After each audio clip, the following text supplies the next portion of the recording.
Valorant is a free-to-play tactical hero shooter developed by No Showers Incorporated. If you've played CSGO, you've played Valorant, but there is one major difference: gay undertones. There are also agents. When you first boot up the game, you gain access to 5 agents from various classes. Brimstone, he's a controller, a class of agents specializing in forcing enemies into undesirable positions, like bottom fragging in a ranked lobby. Like every other agent, Brimstone has 4 abilities, one of them being his ultimate. Incendiary, a Molotov that specializes in blocking your teammate's path. Stim Beacons creates a wide area where damage, speed, and reload speed are boosted. It's usually placed down when enemies are on the other side of the map, completely invalidating any reason for purchasing it. Sky Smoke, drop down a smoke screen anywhere within a 50-meter radius. The enemy, and you, can't see through it. Enjoy hyping yourself up to get gunned down when you run through it. Orbital Strike, this is your ultimate move, or ult for short. You gain points for it by getting kills, dying, or absorbing these orbs placed around the map. I hope you enjoy collecting these points, because when you drop this ult, suddenly all of your enemies reveal their ethereal form, moving into the 4th dimension and then returning to beam you in the head for daring to think the area was clear.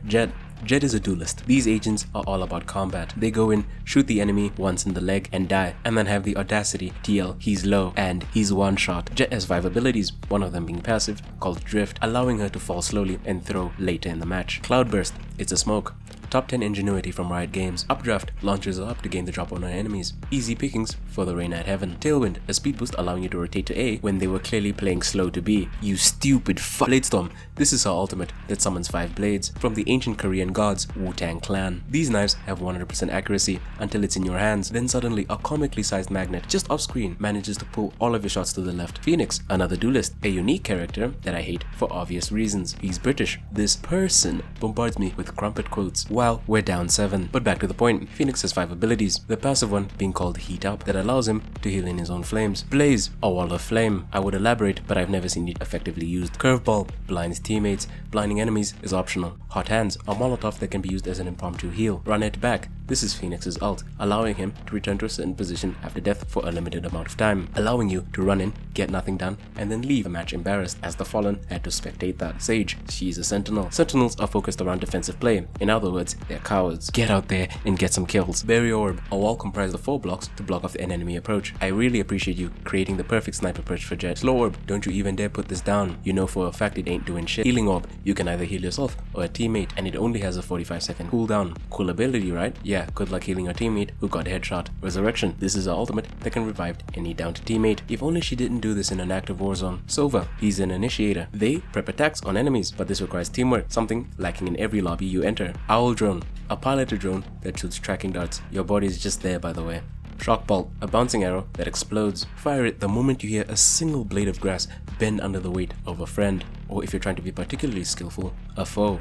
Recon Bolt, a bouncing arrow that reveals enemies with a slight silhouette, most effectively used against you. Hunter's Fury is Sova's ult. It's a beam that pierces terrain. Isn't this just Hanzo? All this talk about abilities, but what about the building blocks of damage? Guns. There are 18 weapons in Valorant, excluding the knife. There's also some odd guns for other modes, but we're not gonna talk about that. These weapons can range from match changing to gambling. Sidearms. These are your pistols. The Classic, Frenzy, Ghost, and Sheriff are all decent picks. However, the Shorty requires you to be close enough to your enemy that you can see yourself in the reflection of your opponent's eyes. By the way, you only have 2 shots. I really hope you don't whiff. Primary weapons, Stinger and Spectre SMGs. I hope you get the drop on your enemy, because if they see you first, or God forbid, see you first at a distance, you're screwed. Bucky and Judge shotguns. If you like menacingly approaching corners, waiting for a molecule of red to show itself, then these are the guns for you. Bulldog, Guardian, Phantom, and Vandal rifles. These are used by the sweatiest of sweats, salivating for some headshots. Marshal and Operator sniper rifles. If you use these, please go back to CSGO.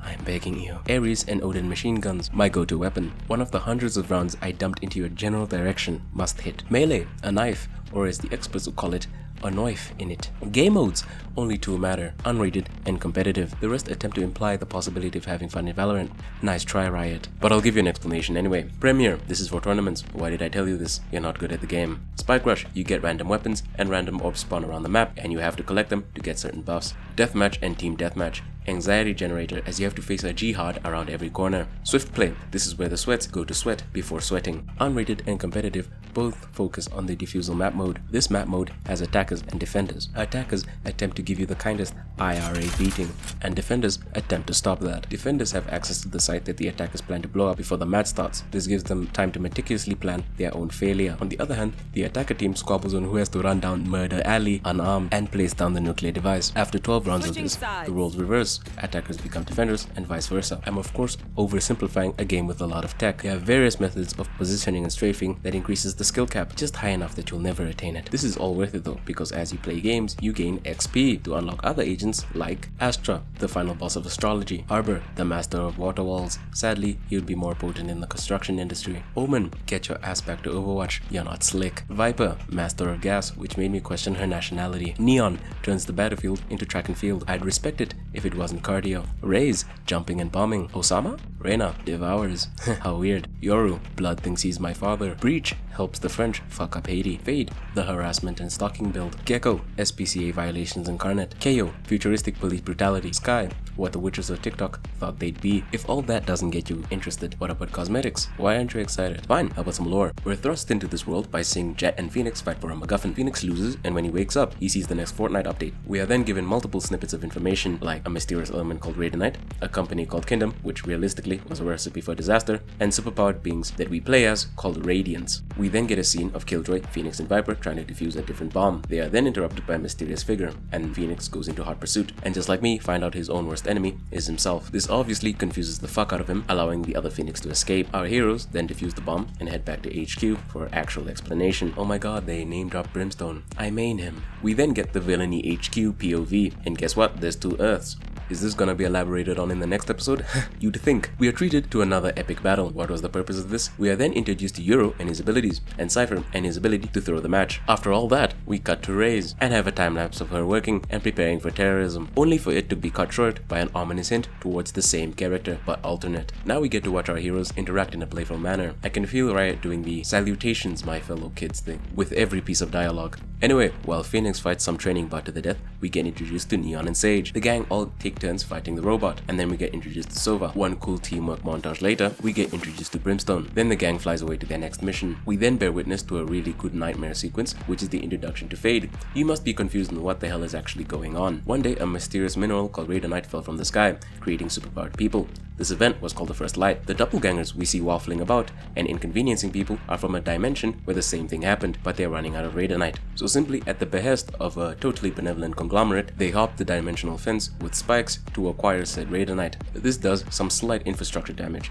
hence the constant attacking and defending. If you're looking for more lore, I recommend watching the episodes or reading the wiki. I recommend the episodes because I'm against literacy. You really learn some cool stuffs, like why Omen is gas, how Sage managed to acquire stereotypical powers, and how does one acquire an orbital laser. So yeah, that was Valorant. Try and have some fun. Also stop taking our rant so seriously.